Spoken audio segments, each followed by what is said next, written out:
नमस्कार, सुप्रभात। यूपी में बहुत बहुत स्वागत है आपका और इस वक्त आपसे मुखातिब हूं मैं प्रशांत पांडे।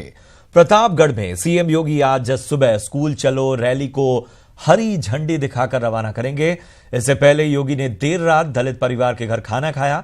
इससे पहले गांव में चौपाल लगाकर सीएम ने जनता से सीधा संवाद किया। जनता की शिकायतों पर सीएम ने अधिकारियों को फटकार भी लगाई। तो वहीं विकास भवन में अधिकारियों के साथ बैठक में भी सीएम के तेवर तल्ख नजर आए। प्रतापगढ़ में दलित के घर सीएम के पहुंचने से परिवार की खुशी का ठिकाना नहीं रहा। सीएम योगी आदित्यनाथ ने दयाराम सरोज के परिजनों के साथ रात में खाना खाया। सीएम के साथ कैबिनेट मंत्री मोती सिंह, प्रभारी मंत्री स्वाति सिंह और सांसद विधायक ने भी खाना खाया। सीएम ने पूरे परिवार के साथ फोटो भी खिंचवाई। वहीं सीएम के साथ पहुंची प्रभारी मंत्री किचन में खाना बना रही महिलाओं का हाथ बटाने लगी। रोटी बेलने के साथ रोटी भी पकाई। इसके बाद सीएम को खाना परोसा गया। खाना खाने के बाद सीएम कधई मधुपुर गांव के पंचायत भवन में पहुंचे, जहां पर रात्रि विश्राम किया। अलग से कोई व्यवस्था नहीं, जो व्यवस्था रोज होती है वही है।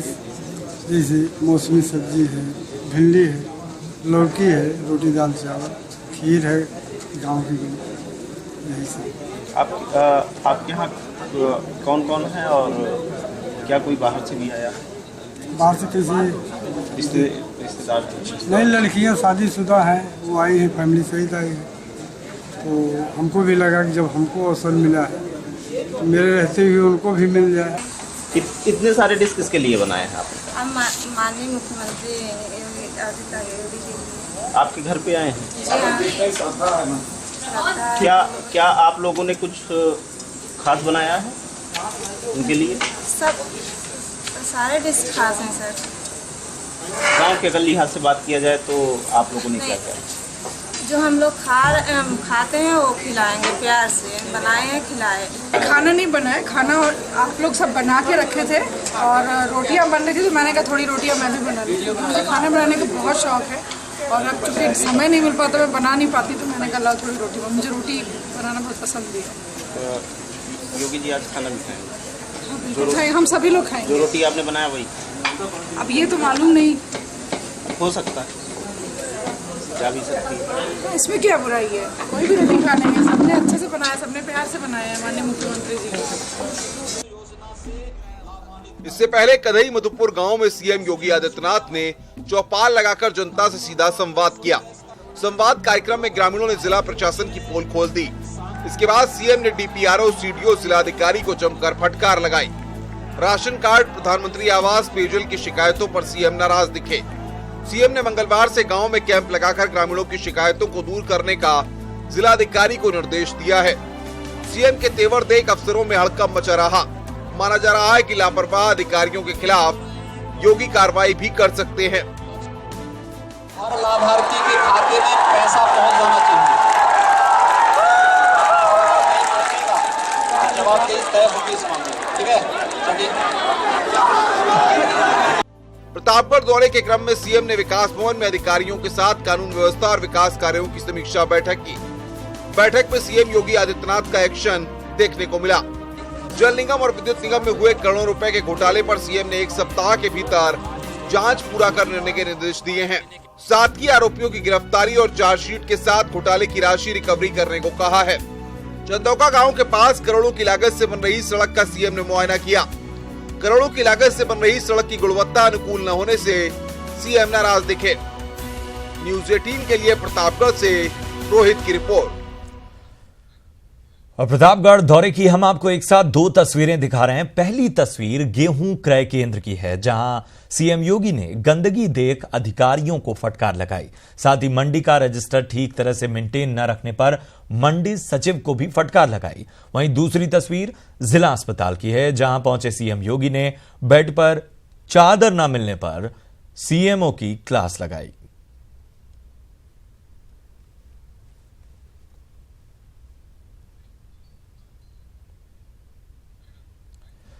और मुख्यमंत्री योगी आदित्यनाथ के आज के सुल्तानपुर दौरे पर वो रहेंगे और इसी के मद्देनजर आला अधिकारियों ने सुल्तानपुर पहुंचकर हेलीपैड, सभागार और कलेक्ट्रेट में चल रही तैयारियों का जायजा लिया। बता दें कि मुख्यमंत्री योगी आज सुबह 8:35 पर हेलीकॉप्टर से पुलिस लाइन उतरेंगे। अपने दौरे में सीएम योगी मिर्जापुर भी पहुंचेंगे, जहां वो सामूहिक विवाह में शिरकत करेंगे। बता दें कि समारोह में 501 जोड़ों की शादी कराई जाएगी। कार्यक्रम का आयोजन मिर्जापुर के पुतली घर में होगा।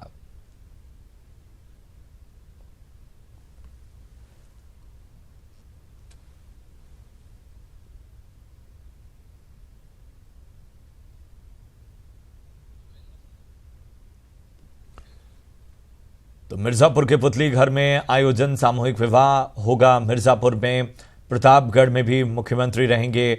बहुत अहम दौरा है उनका और कई कार्यक्रमों में शिरकत करेंगे। 8:35 पर उनके कार्यक्रम की शुरुआत होगी और इसके साथ ही सिलसिलेवार ढंग से आपको न्यूज़ 18 यूपी तमाम कार्यक्रमों की अपडेट देता रहेगा।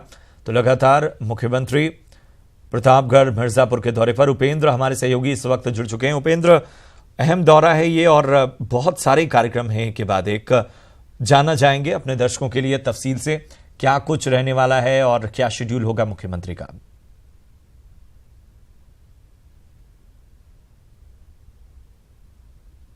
तो सबसे पहली बात यह है कि जिस तरीके से मुख्यमंत्री अपने मुख्यमंत्री आवास में रहते हैं, खुद मठ में रहते हैं, वैसी ही दिनचर्या आज उनकी प्रतापगढ़ के इस कंधई मधुपुर गांव पे भी रही।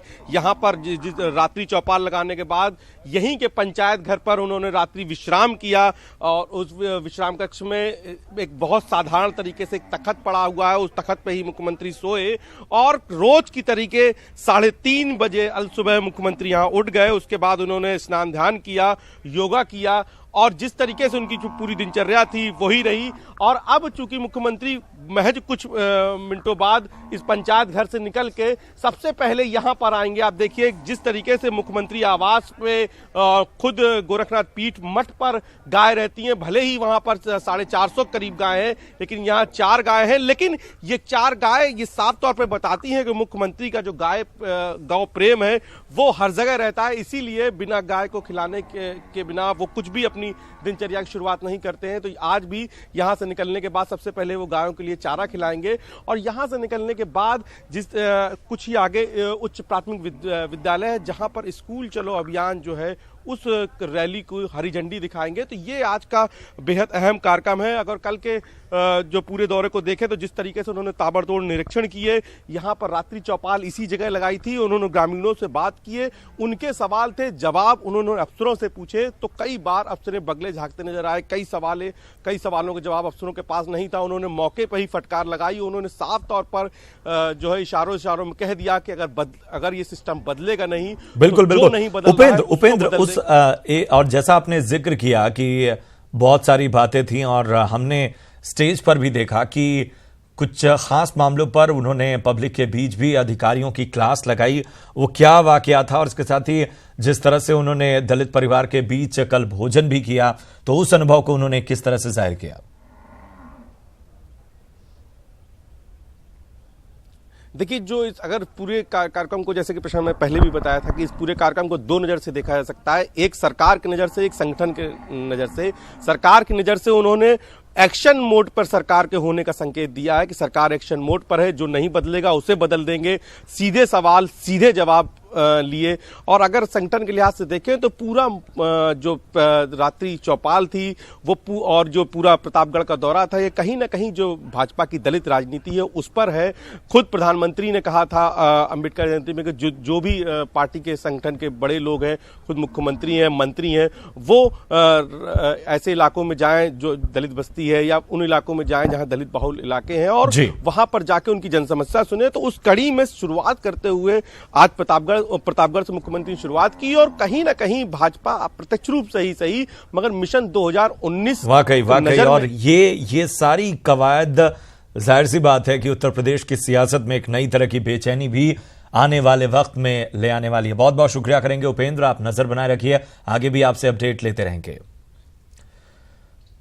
और इस वक्त लखनऊ से बड़ी खबर है, जहां युवती से रेप के बाद क्लिपिंग बनाकर ब्लैकमेलिंग का मामला सामने आया है। युवक के नाम और धर्म छिपाकर युवती से पहले उसने दोस्ती की, फिर युवती के बैंक खाते में जिहाद के नाम पर रकम मंगाई और उस रकम को कई और खातों में ट्रांसफर किया। युवक ने खुद को जिहादी संगठन से जुड़ा बताकर धमकाया और विदेशों से रकम मंगाकर जिहादी गतिविधियों में इस्तेमाल किया। लखनऊ के बख्शी का तालाब थाने में रिपोर्ट दर्ज हो चुकी है। तो बेहद गंभीर मामला है।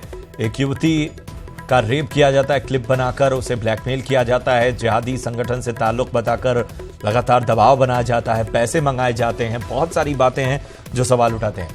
और ऋषभ हमारे सहयोगी इस वक्त जुड़ चुके हैं हमारे साथ। ऋषभ, एक दो नहीं कई मामले इसमें गंभीर हैं और मामला दर्ज तो हो चुका है, लेकिन अब सवाल यही है कि पकड़ में ये व्यक्ति आता है या नहीं। किसान देखिए, बहुत ही अजीब सा मामला है। कल ही बच्ची का तालाब थाना में ये रिपोर्ट दर्ज हुई है। इस लड़की ने बताया है कि कुछ साल पहले की बात है कि एक नाम बदल के एक लड़का इसको फोन किया करता था और इससे दोस्ती हो गई है। फिर नौकरी दिलाने के नाम पे इससे जो भी एजुकेशनल जो क्वालिफिकेशन के सर्टिफिकेट से ओरिजिनल फोटोग्राफ इससे ले ली, दोनों में दोस्ती भी हो गई और फिर वो इनको नौकरी दिलाने के नाम पे ब्लैकमेल करने लगा और इसके साथ कुछ अश्लील अपनी फोटोग्राफ्स भी उसने बना ली, इसके नाम पे ब्लैकमेल करने लगा। बाद में इसी लड़की के अकाउंट नंबर पे उसने कहीं दूसरे अकाउंट से पैसे मंगाने शुरू कर दिए। बाद में बात खुलती है कि इस लड़के ने खुद बताया लड़की को कि वो एक जिहादी संगठन से जुड़ा हुआ है और ये पैसा कहीं बाहर से आता है और फिर इसी लड़की के अकाउंट से ही किसी अन्य अकाउंट में वो पैसे ट्रांसफर भी होने लगे। तो जो रिपोर्ट दर्ज हुई है बख्शी का तालाब थाने, वो अपने आप में बहुत ही चौंकाने वाली, इसमें तमाम ऐसी बातें हैं जो एक बड़े खतरे की ओर इशारा करते हैं। पुलिस ने फिलहाल मामला तो दर्ज कर लिया है, लड़की को साथ में लेके कल रात से 2-3 जगह दबिशें भी चली हैं, लेकिन अभी तक कोई पकड़ में नहीं आया है। वाकई उच्च अधिकारियों को इस मामले को बहुत गंभीरता से देखना होगा, तब इस मामले में कोई बड़ी कार्रवाई हमें नजर आ सकती है। सिर्फ मामला दर्ज करने से काम नहीं चलने वाला। बहुत बहुत शुक्रिया करेंगे ऋषभ आपका इस अहम जानकारी के लिए। इधर गर्मी बढ़ने के साथ ही आग का कहर जारी है। उन्नाव में आग लगने से 5 से ज्यादा गुमटियां जलकर राख हो गईं। आग लगी की घटना में हजारों का नुकसान बताया जा रहा है। हादसा सफीपुर कोतवाली गेट के पास का है। वहीं थाने के पास आग लगने की सूचना के बाद भी दमकल की गाड़ियों का न पहुंचना सवाल पैदा करता है। पुलिस ने राहगीरों और ग्रामीणों की मदद से इस आग पर काबू पाया। न्यूज़ 18 यूपी पर यह आप आग जिस वक्त लगी और किस तरह से आग को बुझाने की कोशिश आसपास के लोगों ने की, उसकी तस्वीरें आप देख रहे हैं। कुशीनगर में बीती देर रात शुगर मिल के पीछे आग लग गई। जब तक आसपास के लोग कुछ समझ पाते तब तक आग ने विकराल रूप धारण कर लिया। मिल परिसर के पीछे रखी बगास धू धू कर जलने लगी। आग लगने की सूचना पर सेवरही कस्बे के लोग अपनी छतों पर आग बुझाने की कोशिश करने लगे।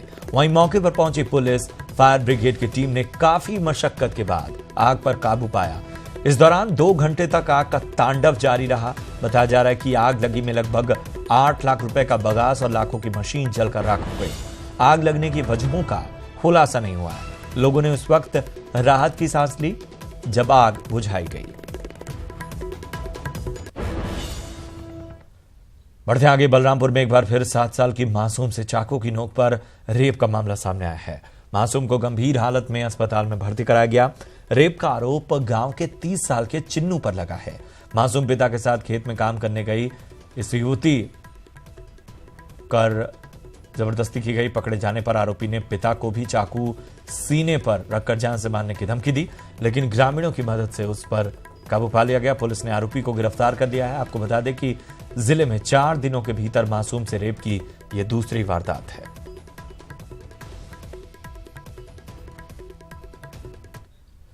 और आगरा में मासूम बच्चे के साथ दुष्कर्म की वारदात सामने आई है। आरोप 14 साल के किशोर पर लगा है। बच्चे की हालत नाजुक होने की वजह से अस्पताल में उसे भर्ती कराया गया है। बताया जाता कि मासूम बच्ची घर के बाहर खेल रही थी और तभी पड़ोस में रहने वाला किशोर बच्ची को बहला फुसला कर ले गया, उसके साथ दुष्कर्म किया। वारदात के बाद आरोपी किशोर मौके से फरार हो गया। पुलिस आरोपी की तलाश में जुटी है। लड़की खेल रही थी तो उसी टाइम मतलब उसको घर पर ले गया और कुछ ऐसा गंदा काम किया है जिससे इसके ब्लड आ रहा था। आपने पुलिस में शिकायत की? हाँ, कर दी। फिर क्या हुआ? फिर तो वो थाने में लेके यहाँ लेके आ गए, उन्होंने भेज दिया यहाँ पर। कहाँ भेजा है? इमरजेंसी क्या कहते हैं, लेडी लाइन में। मेडिकल हो रहा है क्या? हाँ, मेडिकल हो रहा है। पर जो है पुलिस में तत्परता दिखाते हुए तत्काल पीड़िता को मेडिकल के लिए भेज दिया है। अब ये पंजीकृत कर लिया गया है, बाकी टीमें लगा दी गई है। अब इसकी गिरफ्तारी। हरदोई से बड़ी खबर है, जहां सांडी इलाके में पुलिस और बदमाशों के बीच मुठभेड़ पेश आई। मुठभेड़ के दौरान अमरपाल उर्फ बबलू पुलिस की गोली से जख्मी हो गया, जबकि उसका दूसरा साथी फरार होने में कामयाब रहा। पुलिस ने एसपी विपिन मिश्र की अगुवाई में इस ऑपरेशन को अंजाम दिया। पुलिस ने जख्मी बदमाश अमरपाल को इलाज के लिए अस्पताल में भर्ती करवा दिया है। आपको बता दें कि अमरपाल पर 1994 में सिपाही के कत्ल के साथ ही करीब 1 दर्जन संगीन मामले दर्ज हैं। उसके पास से पुलिस को तमंचा, बिना नंबर की बाइक बरामद हुई है। मुठभेड़ में इसको पैर में गोली लगी है दाहिनी तरफ जो है। इसके गिरफ्तारी पर 25,000 रुपये का इनाम था। साथ ही ये इसके ऊपर करीब 1 दर्जन से अधिक मुकदमे हैं, जिसमें से 8/5/1994 में इसने एक सिपाही की भी हत्या की थी और उसके साथ लूटपाट की थी। गाजियाबाद में बदमाशों के हौसले बुलंद हैं। ताजा मामला डिफेंस कॉलोनी का है, जहां सुंदर त्यागी को 2 बाइक सवार बदमाशों ने गोली मार दी। बताया जा रहा है कि सुंदर को बदमाश प्लॉट दिखाने के बहाने बुलाकर लाए और गोली मार दी। जख्मी सुंदर को गंभीर हालत में यशोदा अस्पताल गाजियाबाद में भर्ती कराया गया है। पुलिस बदमाशों की तलाश में जुट गई है।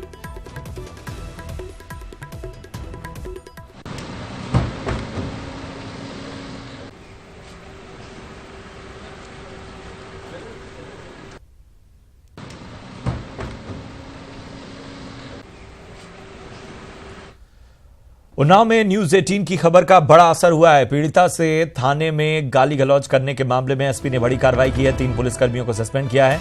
सफीपुर थानाध्यक्ष कुलदीप तिवारी को निलंबित किया गया है। गाली बकने वाले दारोगा अजय सिंह राजावत को सस्पेंड किया गया है। मुंशी रविशंकर को भी इस मामले में सस्पेंड किया गया है। लापता लड़की की एफआईआर दर्ज कराने पीड़ित परिवार गया था और वहां उसके साथ गाली गलौज करने का मामला सामने आया था। बदसलूकी पुलिस की नजर आई थी।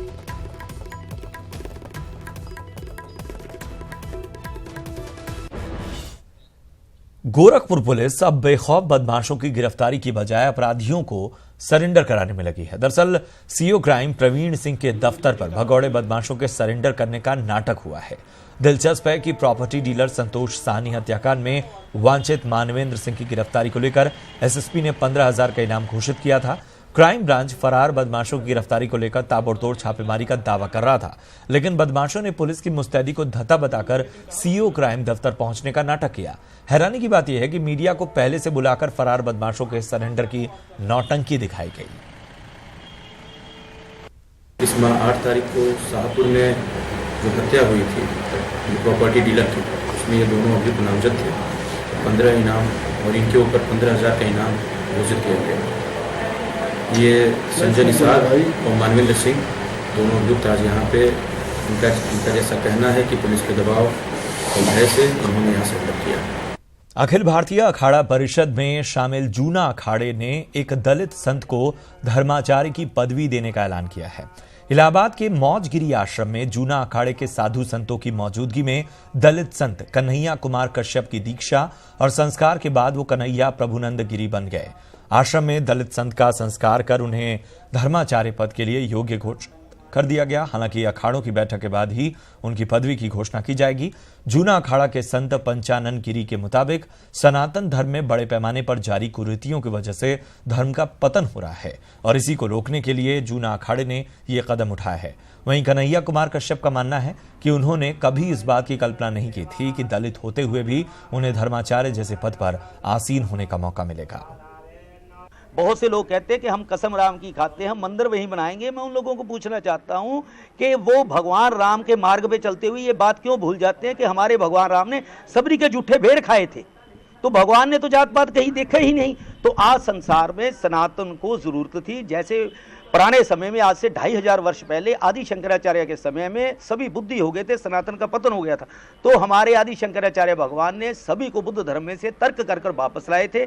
इसी चैनल पे चलते हुए आज कुछ महीने पहले अखाड़ों ने एक निर्णय लिया और 13 अखाड़ों ने मता डाला कि संत समाज किसी भी जात पात को कोई भी स्थान नहीं देता। बचपन से ही मेरे मन में एक जिज्ञासा थी कि मैं धर्माचार या धर्म का प्रचार करूं बड़े पद पे। मैं अनुसूचित जाति का होने के नाते सोच नहीं सकता था, पर मैंने प्रयास किया और उसका सबसे बड़ा श्रेय मेरे जूने अखाड़ा और मेरे गुरुदेव श्री पंचानन गिरी को जाता है, जिन्होंने मुझे कहा बेटा मैं तुझे जिस पद पे जाना चाहता मैं ले चलूँगा, तू कार्य कर।